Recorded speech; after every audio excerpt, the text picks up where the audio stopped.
But this is a great segment that our producer, Steph, came up with. Mm-hmm. Respectful or rude, just flat out rude when you look at some of these teams in the NFL and basically their numbers to make or miss the postseason. Now, I think we can look at the two conferences and say, and this doesn't mean that the AFC is going to win the Super Bowl. It just means the depth in the AFC. Oh, yeah. We can kind of look at it and say it's much deeper right now than the NFC. So I don't know that it's disrespectful. But the Bills to miss the postseason up there in Orchard Park is almost 2-1, plus $1.95 to miss the postseason.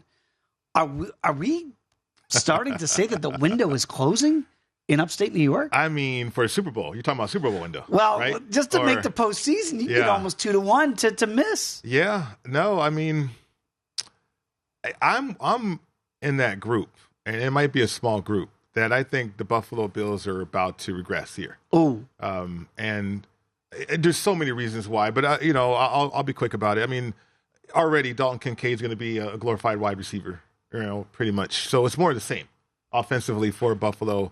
They want Josh Allen to become a pocket passer, stop running, but he was a leading rusher on the team. They don't have a physical presence at all, offensively or defensively. It's an aging defense on top of that. And I think, the blueprint offensively for Buffalo is well known. They get into the playoffs and they get exposed, or they get later in the season, or they get into some key games, they get exposed, right? Well, the Bengals just beat them down. Sure. More physical. So they lack a physical identity there. And they lack a specific identity, too, that I think they're long in the tooth when it comes to this run that they've been on with Josh Allen. So they got to retool. They got to create that. And I'm entertaining the plus 195 to miss the playoffs, to be honest with you.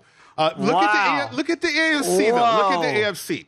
Like, is Buffalo going to win at that division with Miami and the Jets? You can throw away New England if you want to. Still got the hoodie over there. Yeah. Look at the AFC North.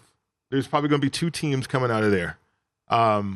Jacksonville is on the come up. Who knows what happens with the rest of those teams in that division. But there's not a lot of spots. The musical chair. If you don't win the division. If you don't win the division, now it's up for grabs from a playoff standpoint with the wild card, right? And you got to win some key games with the wild card situation. The AFC got the extra game this year, too. That could help out Buffalo. But, no, I'm entertaining the plus 195 to miss the playoffs. That's fascinating because, look, you see it on the screen there, plus $1.35 to win the East. That was negative, minus $2 last year, right? Now, all of a sudden, you get plus money there at plus $1.35. So navigating their division is going to be more difficult than people believe. Yeah, I agree with that. That is for sure. Let's go to Boy Genius 2.0 out there in L.A., and I still can't believe they lost that playoff game to the Jags. I cannot. Yeah. I'm talking about you, Brandon Staley. And I wonder if this is respectful or rude. Minus $1.20 to miss the postseason altogether. Now, to make it, it's basically even money. Now, which way would you slide on that spectrum? Because I got to be honest with you, I actually thought he did a better job of coaching in the regular season than he did the year before, where inexplicably somehow they blew a playoff spot with some of his decisions. And then it reverts in the postseason. You just can't blow a 27-0 lead. Right. I don't care who you're playing. Yeah. And let alone the Jags. Where are the problems with the Chargers, though? Like, if you had to identify major problems. That's the thing. I can't put a finger. Like, the offensive line, Slater was out all year at left tackle. That hurt them, right? So still was prolific, though. Right. So you can still run the ball. You can do you got the big body receivers. You go get another wide receiver out of TCU in the first round. I mean, the defense, if you can keep Derwin James and Bosa healthy, it feels like the sum of the parts doesn't equal what it should be. Yeah, always talented. Or the Chargers have always been a talented roster, talented team, talented franchise. But there's been something missing. I think from a facility standpoint, they can't rehab and they can't stay up to par with everybody else. They fired the team doctor, by the way. I know. That's been in play with the Chargers for years. And it sounds like an aside, but no, it is the most bizarre thing. A player will tell you that do not play for the Chargers because you're going to get punctured in the lung once. Tyrod Taylor. or that happened. Or you don't have the facilities to help you rehab and stay on par, stay up to par with everybody else. So that's against the Chargers. They just got Kellen Moore, new offensive coordinator, as if the offense was the problem. Now they were scoring points. It's Boy Genius 2.0 who can't keep anybody out the end zone. He's a defensive guy. I know. That's how he got the job from the Rams. They can't keep people out the end zone. That's been their problem. So to miss the playoffs, I think it's respectable to be a favorite situation minus 120. I'm kind of with you on that, and it kind of goes to the next team I want to talk about. That is the team out here in the desert, the silver and black, plus 350 for the Raiders to make the postseason. Yeah. Now, that seems like a bit of a whoosh to Jimmy G and company. It seems a bit disrespectful to yours truly. I will come clean. I do have a 12-1 ticket on them to win the division. This is before they got Jimmy G. Right. Because I didn't know what quarterback they were going to get. Okay. The Lamar Jackson sweepstakes at the time. Yeah. But I knew they were going to upgrade a quarterback. No disrespect to Derek Carr, who's now down in New Orleans. But at plus 350, is that respectful, or do you think it's still a little rude and maybe it should be longer? I think it's... See here, okay, I think it's rude from the standpoint that they should be closer to a favorite situation to make the playoffs, I believe. So this is a good number. I think it's a good number, but it's rude to the fact that I think the bookmakers are overlooking the obvious and overlooking other things. Like Jimmy G is going to elevate the offense that was almost a top 10 offense last year. They had the leading rusher in Josh Jacobs. They lose Darren Waller. He's in New York. Darren Waller avoided physicality, so they needed to get rid of him. They got a more physical player and a more dynamic player in Michael Mayer. They've actually upgraded the tight end position. Wow. The question about the Raiders, and it has been a long question and in terms of not being answered, is defensively. Can they get it together defensively? And if you have a guy like Tyree Wilson as a third option, and you need Chandler Jones to play well for at least half the season, right? And then you got Max on the other side, and I think they have enough veteran leadership on the defense in the secondary to help out. The defense is going to play better. They should execute better. They've actually upgraded, right? Right. I think so from a personnel standpoint.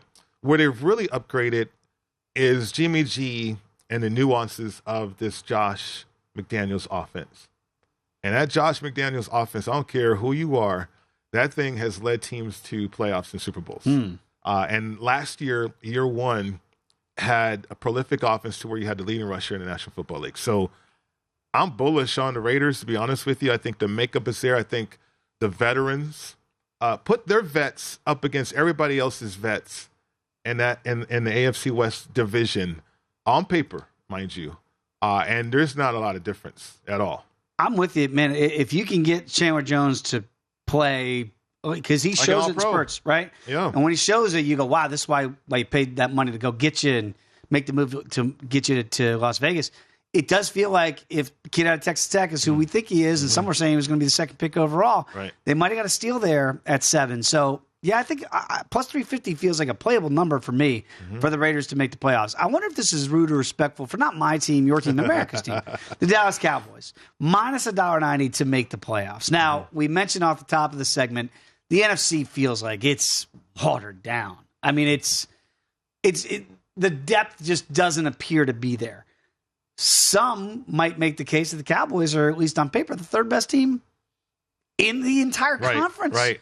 So to lay $1.90 to make the playoffs, a lot of things got to go wrong for you to miss cash this ticket. Sure. I mean, come on. It's the Cowboys. It's Dak. I mean, it's the NFC, like you mentioned. Like, who's the best quarterback in the NFC? It's got to be Jalen. You start with Jalen? I guess. I mean, and the thing is, 2 years ago, that would have been Dak. Yeah. If Rodgers was out of the conference, we would have said Dak. The 49ers don't have a quarterback right now. Not to my knowledge. It's going to be Brock. He's going to be healthy. Purdy's got a bad wing still. But, yeah, minus 190, kind of rude right there, I think. But, I mean, it's playable. I think it's very playable. Yeah. And minus again, 190. I'm a bit of a homer. I've got some tickets, plus $1.85 to win the division. I know the Eagles got a lot better on paper in the draft. But it is interesting that number for the Eagles to win the East actually went in the opposite direction after the draft. So that is surprising to me. Yeah. Mention the Bears. Plus $1.60 to make the playoffs. Remember, got to lay $1.90 for the Cowboys to make it. But for the Bears, you get plus money, plus $1.60. Respectful? It feels respectful to me because I don't think that number's long enough for me to play. Yeah. No, it's not long enough to play. But for the Bears to make the playoffs, a lot. It is the NFC. Go back to that. But a lot has to go. A lot has to be different for the Bears. And, their draft, little momentum right there, a little. But you're hoping and banking on the growth of Justin Fields. That's what it is. And yeah, so this guy right here on the screen, I mean, if there's an upside to be had, and if he can become a pocket passer in addition to what he does with his legs already, that turns into what everybody coveted this year with Anthony Richardson, right? No doubt. Turns into that. So, but that's a big question. When does that happen? And does that happen for Justin Fields to turn into a pocket passer? I'd tell you the similarities to me for Bears fans this year for year 3 for Justin Fields are almost exactly the same for me as a Cowboy fan years ago when Dak Prescott was going into year 3. If you remember, Dak had an amazing rookie year when Romo got hurt, comes in, leads him to the playoffs. Second year, not so good. And I remember saying that year, it's not about winning the division. It's not about getting to the playoffs. It's about, do you have the quarterback? That's what it is for the Bears this year. Like, to me, I'm not going to play a plus $1.60 to make the postseason. Because remember, the Cowboys went through a coaching change, and Mike McCarthy had to come in. And he had to go through this, too, in Chicago, right? Matt Eberflus, they didn't draft him. So, like, they're going to figure out right now, because you get to those fifth-year options and all those things, this is a big year for Justin Fields to prove that he is the guy long-term. Absolutely. Go to VSiN.com/subscribe to become a VSiN Pro subscriber today.